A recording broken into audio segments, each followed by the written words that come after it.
माननीय योगी आदित्यनाथ जी कहते हैं कि जो भी अनैतिक होगा, जो भी गलत तरीके से किया होगा, हम उसके ऊपर बुलडोजर चला देंगे। मुझे माननीय मुख्यमंत्री जी से सवाल है, आप 69,000 में भी घोटाला हुआ लेकिन किसी पर बुलडोजर नहीं चला। आरओ के में भी घोटाला चला, उसमें भी नकल माफिया नहीं पकड़े गए, नहीं बुलडोजर चला। अभी उत्तर प्रदेश पुलिस के पेपर लीक हुआ, उसमें भी जो लोग भी अवैध तरीके से नकल कराए उनके ऊपर, उनके घरों के ऊपर बुलडोजर नहीं चला। अभी हाल ही में कक्षा 12 तक का पेपर लीक हुआ एकेडमिक के क्लासरूम में, उनके भी ऊपर बुलडोजर नहीं चला। अब सिर्फ बुलडोजर बचा है तो किसके ऊपर? क्योंकि हम लोग 6800 की लिस्ट में हम लोग का नाम है और नाम आने के बाद हम लोग हक मांगने का प्रयास कर रहे हैं कि जो आरक्षण है, जिसमें आरक्षण विसंगतियां हुई है, उस आरक्षण विसंगतियां सरकार ने माना था, योगी महाराज जी ने माना था और कहे थे कि भाई इनको जल्दी नियुक्ति पत्र प्रदान करिए। अर्थात हम सही बात अगर उठाते हैं तो बाबा जी हमारे पर बुलडोजर चलाएंगे। सवाल है यहाँ पर, जिसने तुम्हारे अधिकार को छीना और जो अधिकार तुम्हें दे सकता है उससे क्या कहना है? देखिए, जो अधिकार दे सकता है हम लोग का, हम अधिकार का गुहार लेकर के, हमें लगता है कोई ऐसा मंत्री नहीं बचे होंगे कि जो हम लोग अपनी मांग को लेकर गए नहीं। एक मैं बता दूं बात, थोड़ा सा राजनीति से हटके ही है। मैं इस सरकार को मैंने अपना वोट भी दिया हूं, अभी चाहे भाग मानिए चाहे दुर्भाग्य मानिए। घर के लोग कहते थे कि ये सरकार योगी की सरकार है, मोदी की सरकार है, इनकी शादी नहीं हुई है, ये जब भी न्याय करेंगे लोग तो चूंकि इनके बच्चे नहीं हैं और सबको अपना बच्चा मानते हैं तो सबको बच्चों के साथ अच्छा न्याय करेंगे। हमने कहा हाँ ये भी बात सही है, लेकिन जिसके बच्चे होंगे वो अच्छा न्याय नहीं करेंगे।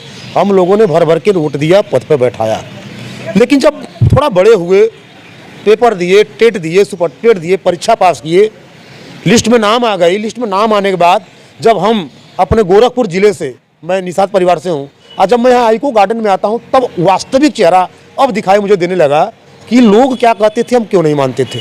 आज सच्चाई दिखाई देने लगा यार कि गरीबों का कोई हितैषी नहीं है, इन पीड़ितों का कोई हितैषी नहीं है। केवल मंच से बोल दिया जाता है कि हम आपके हितैषी हैं, आपके लिए हम काम करते हैं और गरीबों के लिए हम ये कर रहे हैं वो कर रहे हैं, लेकिन आज हमारे आंखों का सारा चीज खुलते नजर आ रहा है कि जो बोला जाता है वो होता नहीं। कहा जाता है कि रघुकुल रीत सदा चले जाई, अप्राण जाई पर वचन न जाई। ये माननीय योगी आदित्यनाथ जी कहते हैं कि जो भी अनैतिक होगा, जो भी गलत तरीके से किया होगा, हम उसके ऊपर बुलडोजर चला देंगे। मुझे माननीय मुख्यमंत्री जी से सवाल है, आप 69,000 में भी घोटाला हुआ लेकिन किसी पर बुलडोजर नहीं चला। आरओ के में भी घोटाला चला, उसमें भी नकल माफिया नहीं पकड़े गए, नहीं बुलडोजर चला। अभी उत्तर प्रदेश पुलिस के पेपर लीक हुआ, उसमें भी जो लोग भी अवैध तरीके से नकल कराए उनके ऊपर, उनके घरों के ऊपर बुलडोजर नहीं चला। अभी हाल ही में कक्षा 12 तक का पेपर लीक हुआ एकेडमिक के क्लासरूम में, उनके भी ऊपर बुलडोजर नहीं चला। अब सिर्फ बुलडोजर बचा है तो किसके ऊपर? क्योंकि हम लोग 6800 की लिस्ट में हम लोग का नाम है और नाम आने के बाद हम लोग हक मांगने का प्रयास कर रहे हैं कि जो आरक्षण है, जिसमें आरक्षण विसंगतियां हुई है, उस आरक्षण विसंगतियां सरकार ने माना था, योगी महाराज जी ने माना था और कहे थे कि भाई इनको जल्दी नियुक्ति पत्र प्रदान करिए। अर्थात हम सही बात अगर उठाते हैं तो बाबा जी हमारे पर बुलडोजर चलाएंगे।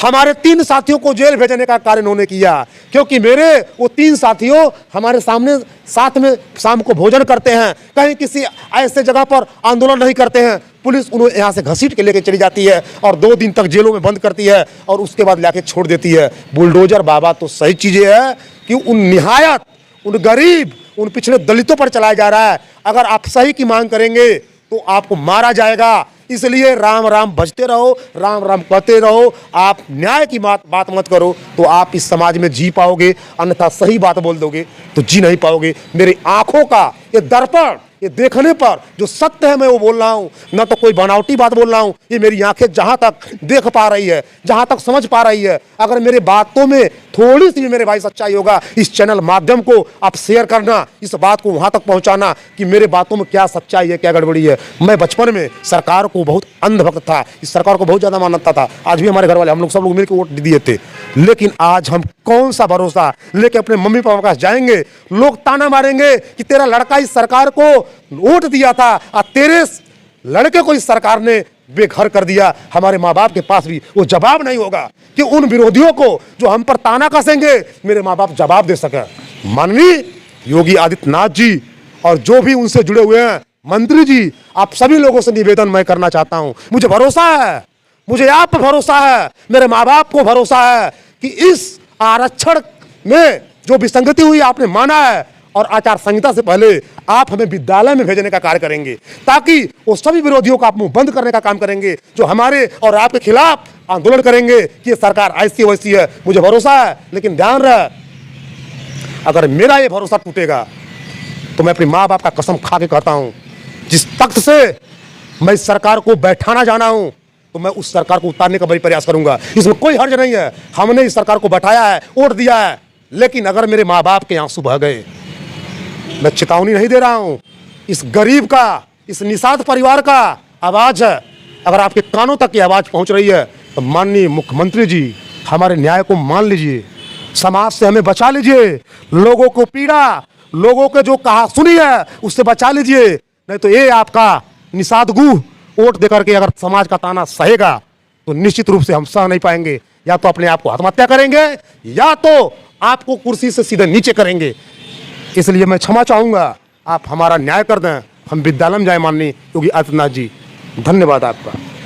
दोस्तों सुना, और ख़ास करके उत्तर प्रदेश के मंत्री और योगी जी आपने भी सुना क्या कह रहा है बंदा, फरियादी जो 69,000 भर्ती में घोटाले से पीड़ित है। सवाल है, टाल तो आप ही रहे हो, लेकिन कब तक टालोगे, कब तक बचोगे? आपको एक न एक दिन इनकी बात तो माननी ही पड़ेगी, तो समय के पहले ही मान लीजिए। तब तक के लिए नमस्कार, और हम इंतज़ार करेंगे कि आप इनके वादे को और इन लोगों की नियुक्ति कब तक दोगे।